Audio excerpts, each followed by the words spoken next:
Yes, princess, you are free. Your nightmare is over. Oh, I'm so happy. Yes, yes. How about a kiss? What? I say, how about a kiss, yes? What? Why would I do that? What? Why would you?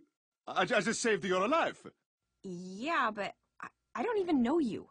I rescued you. Yeah, but you expect... What kind of Samaritan are you? You rescued me just so you could get with me? I'm not asking you to have sex with me. All I want is a kiss. Do you know what I went through to get here?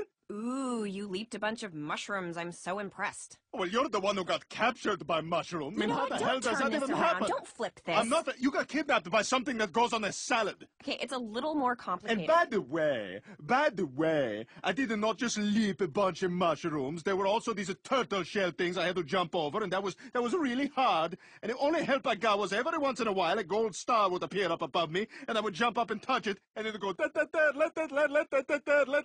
and then that would help a little bit, and I feel a little better. But it was hard. I mean, the whole thing was really hard.